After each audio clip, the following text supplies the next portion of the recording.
राम राम जी सभी को। एक आदमी था, उसको एक बार एक ऋषि मिलते हैं। तो वो आदमी उस ऋषि से पूछता है कि आप मुझे ये बताओ कि मेरे भाग्य में कितना पैसा है।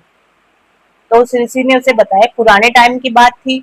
तब पैसे की जब तब पैसा मतलब ऐसा नहीं था आज के टाइम की तरह। तब तो 1 रुपया, आधा सिक्का, 50 पैसे, इन सब की भी वैल्यू थी। तो उस आदमी ने बताया कि तुम्हारे भाग्य में 1 रुपया है रोज का, और तुम्हारे भाग्य में इससे ज्यादा नहीं है। तुम्हें जो भी करना है बस उस 1 रुपए में ही अपनी सारी जरूरतें पूरी करनी है। तो उसके बाद ऋषि जी चले गए, मतलब। तो वो आदमी इस बात को सुन के बड़ा खुश हुआ। अब हुआ क्या कि उसकी जो सैलरी थी वो 1 रुपए थी, और उस टाइम पे उसकी सारी जरूरतें उस 1 रुपए में पूरी हो जाती थी। उसका घर का खर्चा, वो आदमी लालची नहीं था, ना ही उसकी कोई बड़ी बड़ी जरूरतें थी। वो एक नॉर्मल आदमी था, उसकी जितनी भी जरूरतें थी वो सारी 1 रुपए में पूरी हो जाती थी। अब और वो खुश भी बहुत रहता था, क्योंकि उसकी जरूरतें बड़ी नहीं थी। इंसान दुखी भी वही होता है जिसकी जरूरतें बढ़ जाती है, जिसमें लालच, ज्यादा लालची होता है, जरूरतें बढ़ जाती है, ये भी कर लूं वो भी कर लूं, इतने धन जोड़ लूं, तो उसकी सुख शांति सुख चैन सब छीन जाता है, और अशांति भी फैलती है घर में। तो वो खुश था बड़ा। तो उसका जो दोस्त था, वो उसको खुश देख के बड़ा, मतलब उससे प्रभावित हुआ। उसके जीवन में सुख शांति भी थी और वो खुश भी बहुत था। तो वो उसके पास जाके बोलता है, उसका दोस्त है, कि भाई तुम मेरी बहन से शादी कर लो। तो वो आदमी बोलता है, देखो भाई, मेरे भाग्य में रोज का 1 रुपया है। तो तुम अपनी बहन की शादी मुझसे करोगे तो तुम, हाँ, उसको सारी उसकी सारी जरूरतें भी जो है बस उस 1 रुपए में ही पूरी होगी, मैं इससे ज्यादा नहीं कमा सकता, मुझे किसी ने बताया है। तो वो आदमी कहता है कि ठीक है। उसका दोस्त बोलता है, कोई बात नहीं भाई, तुम मेरी बहन से शादी कर लो, कोई बात नहीं, 1 रुपया है तो ठीक है।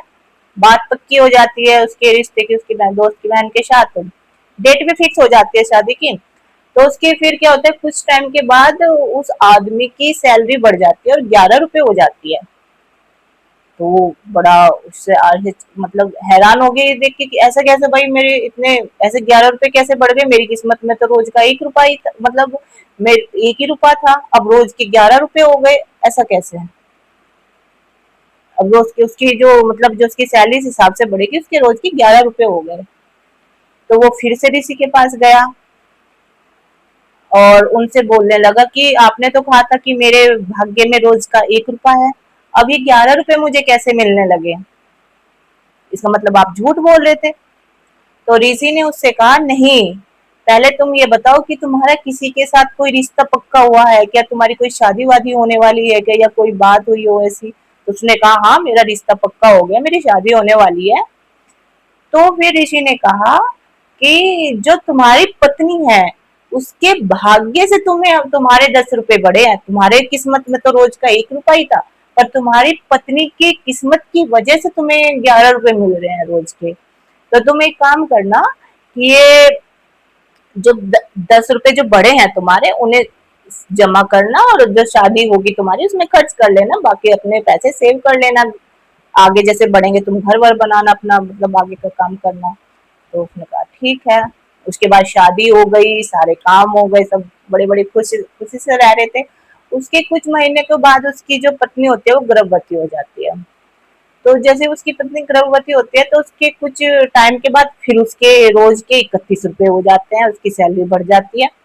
वो फिर से हैरान हो गए, ऐसे कैसे हो गए भाई, मेरे तो चलो पत्नी के भाग्य से 11 हो गए थे, अभी 31 कैसे हो गए, 31।